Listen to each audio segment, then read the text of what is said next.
que vive. Somente até aqui os irmãos podem se assentar em nome de Jesus. Glória a Deus. Quero louvar a Deus pela vida do nosso amigo Jonathan. Deus abençoe o convite.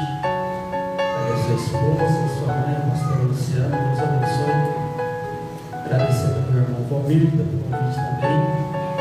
E ao pastor da igreja, pela confiança a todos os obreiros. Trago um abraço do meu pastor, um abraço da minha esposa, a toda a igreja em nome de Jesus.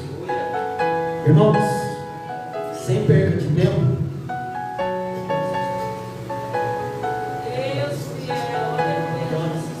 glória a Deus.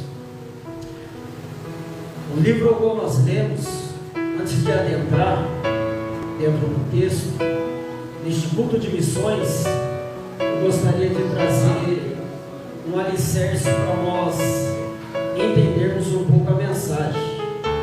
O Antigo Testamento, ele é composto de 39 livros, que tem como alicerce o Pentateuco, o Gênesis, o Êxodo, o Levíticos, Números e Deuteronômio. Gênesis narra o início da criação, Êxodo a saída do povo do deserto, Levítico as leis sacerdotais, Números uma contagem numérica e Deuteronômio a repetição da lei. A segunda divisão a qual nós encontramos no Antigo Testamento seriam os livros escritos, que seriam 1º e 2º Samuel, 1º e 2º Reis, 1º e 2º Crônicas, Esdras, Neemias, Esther, inclusive os livros poéticos, Jó, Salmos, Cantares de Salomão e Eclesiastes. Terceira e última divisão do Antigo Testamento, os livros proféticos, conhecidos como Neviim. Tanto os profetas maiores quanto os menores, seria Ezequiel, Isaías, Ageu, Amós, Abacuque, Sofonias, Oséias e Malaquias. No Novo Testamento, Brit Hadashah, Nova Aliança, temos 4 evangelhos, 3 sinóticos, Mateus, Marcos e Lucas.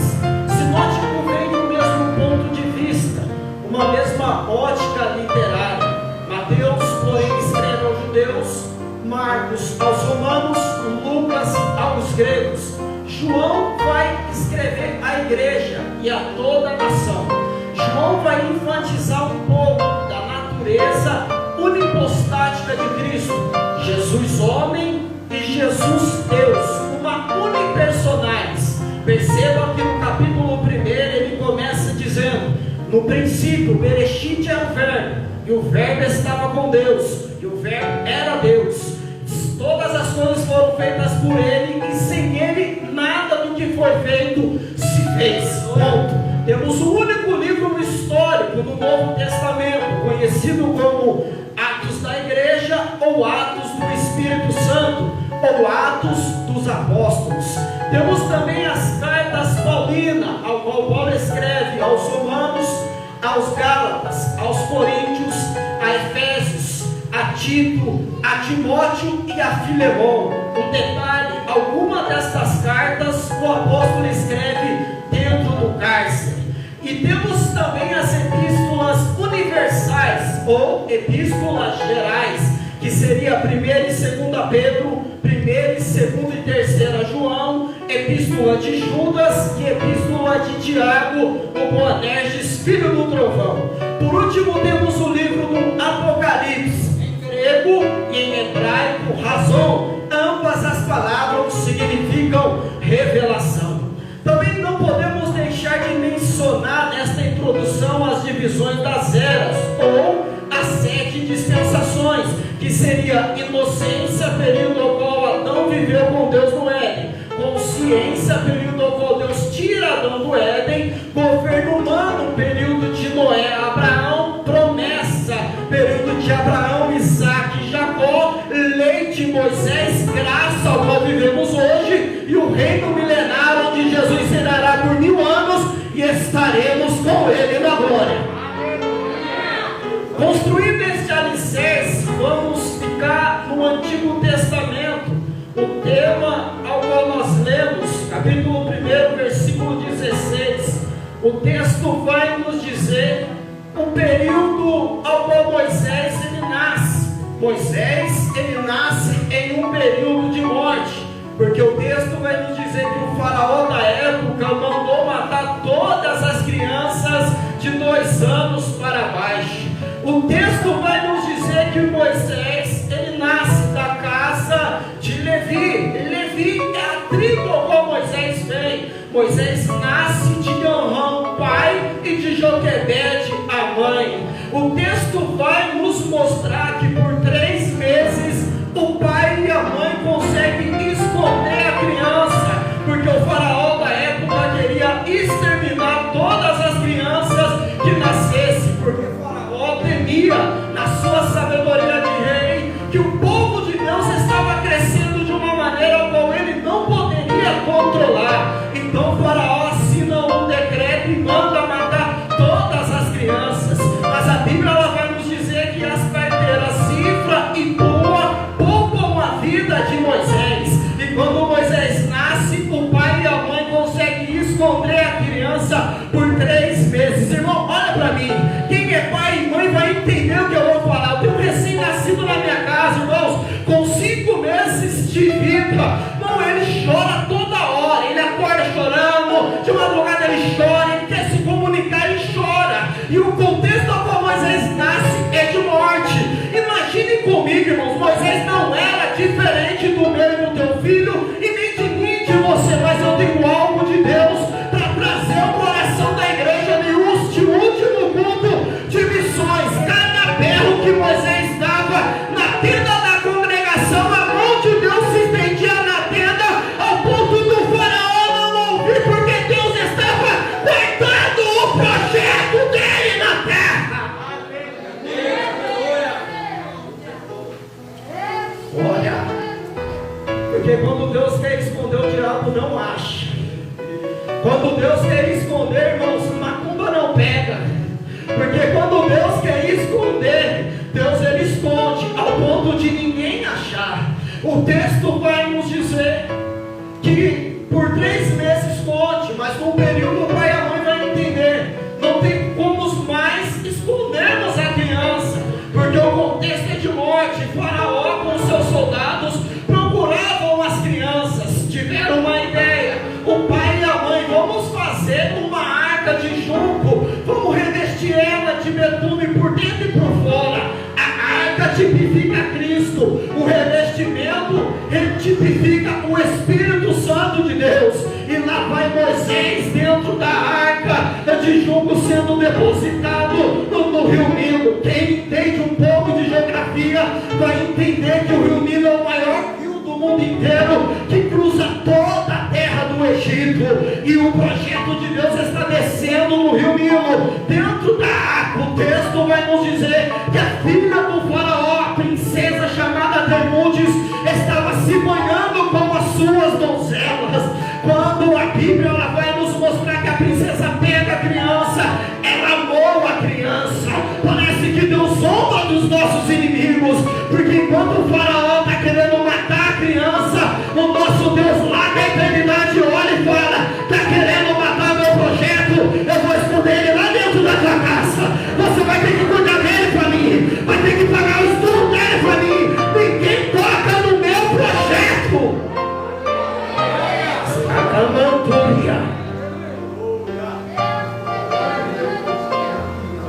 O tema da mensagem é o cuidado de Deus e a chamada que Deus tem na minha e na sua vida. Porque Deus cuida e Deus também chama. Deus chama, mas Deus também cuida. E o tema da mensagem é esse: o cuidado da chamada que Deus tem na nossa vida. O texto vai nos dizer que Moisés cresce como filho da filha do faraó. Moisés está crescendo dentro do palácio. Quem mora no palácio, irmãos, vive bem. Quem mora no palácio não passa apertado. Quem mora no palácio está em um conforto abençoado. Mas o projeto que Deus tinha na vida de Moisés não era no palácio. O projeto que Deus tinha na vida de Moisés não era dentro do palácio. O que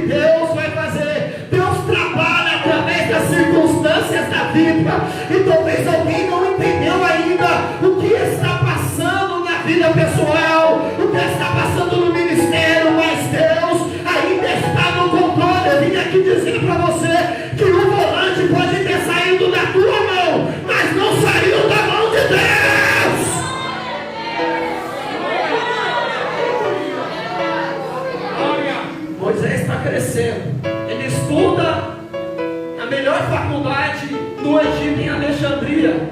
E o texto diz que Moisés cresce na arte dos egípcios, no conhecimento dos egípcios. Moisés, ele é um homem estudado. Moisés, dentro do seu ministério, a Bíblia ela vai nos mostrar 3 etapas da fase de Moisés. E esta etapa, quando nós estamos falando, Moisés ele vai presenciar 2 escravos brigando. Um egípcio chega, maltrata um escravo de sangue de Moisés, da nação de Moisés.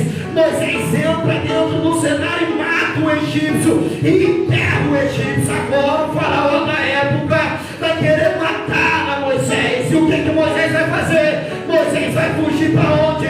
Para o deserto de Midian. Deus ainda trabalha no deserto, irmãos. Deus ainda faz no deserto. E quando Moisés está indo para o deserto de Midian, Moisés vai conhecer a sua futura esposa, cujo nome era Zípora. Moisés constitui família. O texto vai nos dizer que Moisés está apacentando as ovelhas do seu sogro Jetro. Em outras traduções, Reuel. A Bíblia diz que Deus vai falar com Moisés. Deus vai chamar a atenção de Moisés. Deus vai se manifestar diante da pessoa de Moisés através da sarça. Manifestação teofânica da presença de Deus. Quando Moisés está indo para a banda do Oriente com as ovelhas do seu sogro, Deus desce na sarça e da sarça sai a voz de Deus dizendo: Moisés, eu sou Deus dos seus antepassados, sou Deus de Abraão, sou Deus de Isaac e sou Deus de Jacó. Moisés, eu tenho chamado a missionária na tua vida. Eu vim para te chamar, Moisés.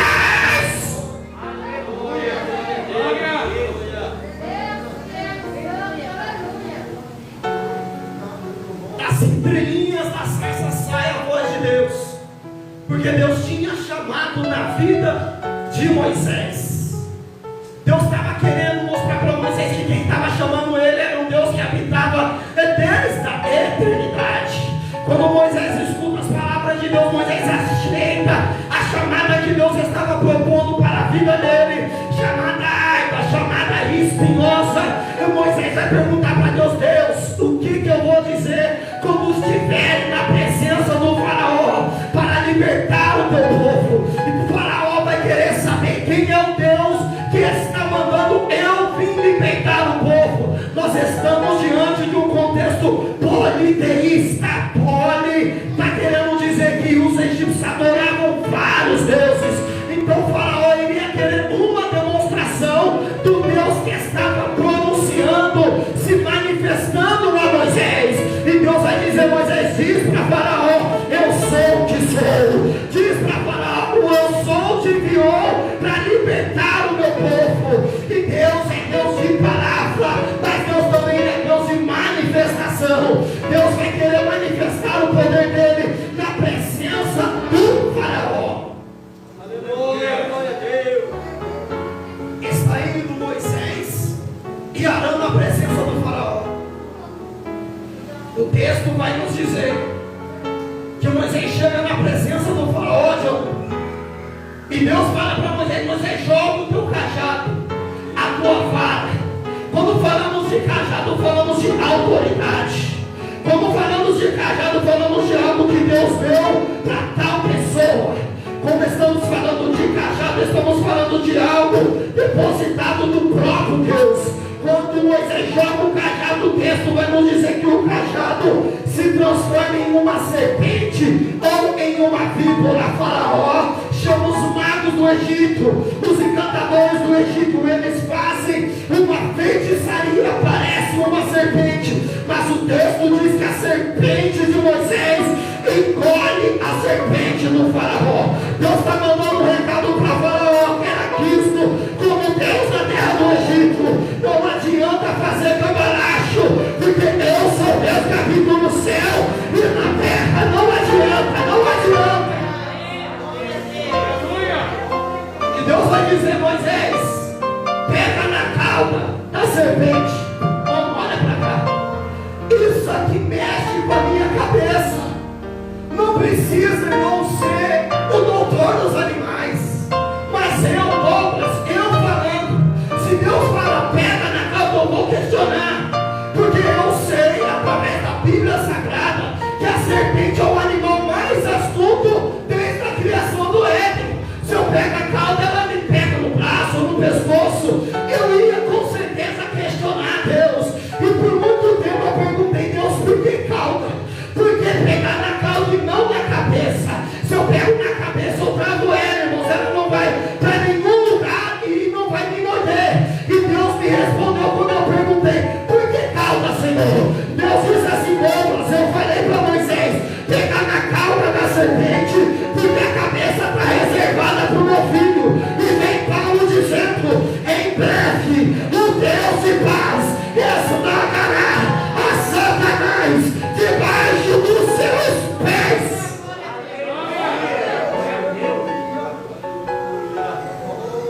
A cabeça estava reservada para Jesus. Então Moisés pega na cauda. Moisés se manifesta com milagres e prodígios na presença do faraó. Cada praga que Deus manda no Egito foi para desmoralizar os deuses pagãos da terra egípcia. Deus estava querendo dizer para a nação e para o faraó, não há outro Deus diante de mim. Isaías, ele vai nos dizer, eu sou o Senhor e não divido a minha glória com ninguém. Eu sou o Senhor, e ainda antes que houvesse dia, eu sou. Servimos um Deus incriável, servimos um Deus poderoso, servimos um Deus majestoso, servimos um Deus. Agora Isaías, ele diz no versículo de número 9, um menino vai nascer, um filho vai se nos dar, e o seu nome será maravilhoso, conselheiro, Deus forte, Pai da eternidade, príncipe da paz, é o nome do eterno Deus. Salmos 46 diz, Deus é o nosso refúgio e fortaleza, socorro bem presente na angústia, pelo que não temeremos, ainda que os montes se mudem para o meio dos mares, ainda que os mares se transportem para o meio das montanhas. Há um rio cujas correntes alegram a cidade de Deus, o santuário das moradas do Altíssimo. Deus está no meio dela, não será abalada. Deus ajudará ao romper da manhã. As nações se moveceram, os céus se moveram. Ele levantou a sua voz e a terra se derreteu. É Ele que vai cessar as guerras até o fim da terra. Quebra o arco, corta a lança e queima os carros do fogo. Me trouxe aqui para dizer para vocês, aquietai-vos e saber que eu sou Deus.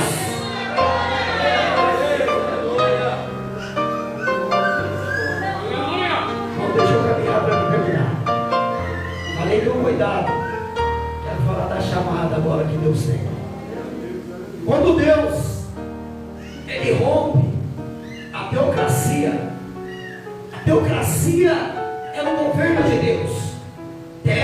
Deus, cracia, governo de Deus.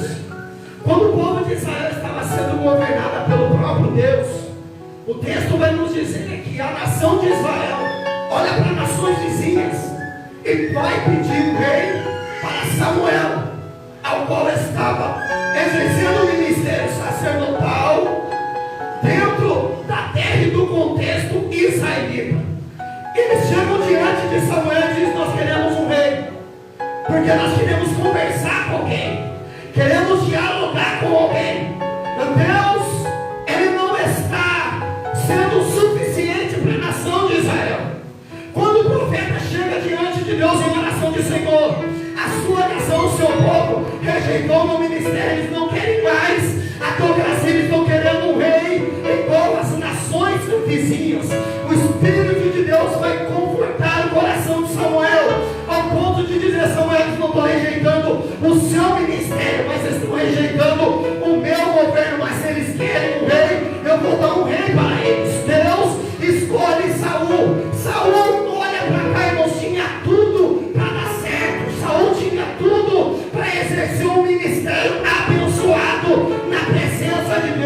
que Saul não obedecia a voz do Senhor. Deus dizia a Saul: vem para a direita. Não, Saul quebrava para a esquerda. Deus dizia a Saul: entra na cidade, mata todo mundo, não traz despojo. E lá vinha Saul trazendo despojo, ao ponto do profeta Samuel ouvir o barulho e o tiro das ovelhas entrando dentro da cidade. E quando alguém não quer ouvir a voz de Deus, o que Deus faz? Deus tira, ou Deus rasga, Deus levanta outro. A obra de Deus não para porque eu, Douglas, não quero pregar. A obra de Deus não vai parar porque eu, Douglas, não quero cantar. A obra de Deus nunca vai parar, irmãos, porque alguém não quer fazer. Se eu não quero fazer, Deus vai levantar alguém que queira fazer no meu lugar. E Deus, Ele acha graça na casa de Jessé, o belemita, em Belém da Judéia. O texto vai nos dizer que Samuel é Cristo, mandado pelo próprio Deus para ungir o segundo rei de Israel. Saul é o primeiro, tem 90 anos, e Davi vai entrar dentro do período unificado. Mas o texto vai nos dizer que quando o profeta chega diante da casa de Jessé, a Bíblia ela vai nos dizer que Davi não estava dentro da residência. Por isso o texto mostra Samá tinha porte de rei. Samá talvez era bonito, Samá talvez tinha algo que alguém olhasse, certamente ao ungido do Senhor. Passa Eliabe, Abinadab, ao ponto de confundir a visão do profeta Samuel. Quando ele olha, ele diz: certamente está ungido do Senhor perante os meus olhos. Mas quando o Espírito de Deus me envolve e diz: não atentes para a aparência dele, nem para a altura dele, porque esse eu já tenho rejeitado. Eu sou Deus que não olha a aparência, Samuel. Eu olho o que está dentro do coração do ser humano. O texto diz que se passam 7 filhos de Jessé, menos Davi.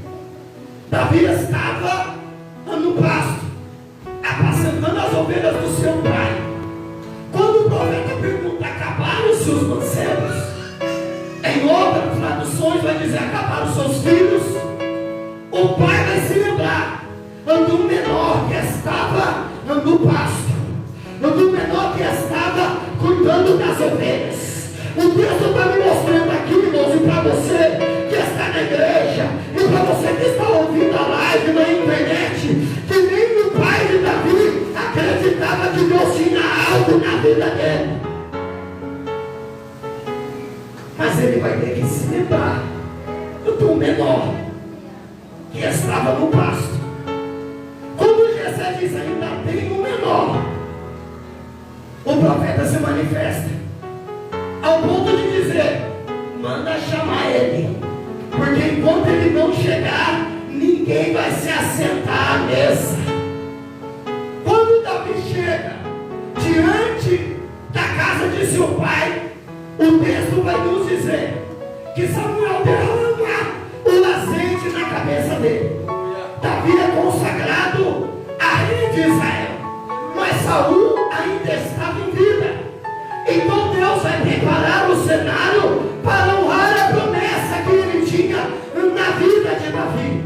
E o que Davi vai fazer? Davi não vai para o palácio, Davi vai voltar para o pasto, porque tudo tem um preparamento debaixo dos céus, tudo tem um tempo determinado debaixo dos céus. E talvez alguém não esteja entendendo o tempo de Deus, e não adianta querer passar na frente de Deus. Aguenta o tempo de Deus. O texto diz que Saul e Jonatas vai para a guerra. Os dois é ferido, é morto. Agora Davi, ele pode reinar em Israel. E Davi, ele está reinando um período unificado, ao qual a Bíblia ela vai nos mostrar que Davi reina também 40 anos. E de Davi vem Salomão, de Salomão vem Roboão, de Roboão vem Asa, de Asa vem Josafá, de Josafá vem Jorão, de Jorão vem Uzias, de Uzias vem Jotão, de Jotão vem Acais, de Acais vem Ezequias, de Ezequias vem Manassés, de Manassés vem Amon, de Amon vem Josias, de Josias vem Jeconias, de Jeconias vem Salatiel, de Salatiel vem Zorobabel, de Zorobabel vem Abiúde, de Abiúde vem Eliaquim, de Eliaquim vem Azor, de Azor vem Zadok, de Zadok vem Aquim, de Aquim vem Eliúde, de Eliúde vem Eleazar, de Eleazar vem Amatã, de Matã vem Jacó, de Jacó vem José, marido de Maria, da qual nasceu o Jesus, que se chama o Cristo. Quando Jesus ele pisa na terra, ele pisa para fazer missões, para salvar a minha casa, a tua casa, a minha igreja, a tua igreja. Agradeça nesse último culto de missões, porque Jesus desceu na terra para fazer missões.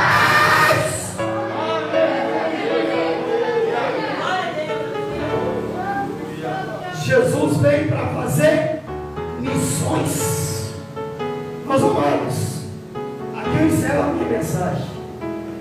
Jesus, o maior missionário que pisou na face da terra, para nos salvar, para curar as nossas feridas, para nos levar para os céus. Por isso, irmãos, fiquem firmes na presença de Jesus, porque a hora vem, e é agora, em que os verdadeiros adoradores adorarão o Pai em espírito e em verdade.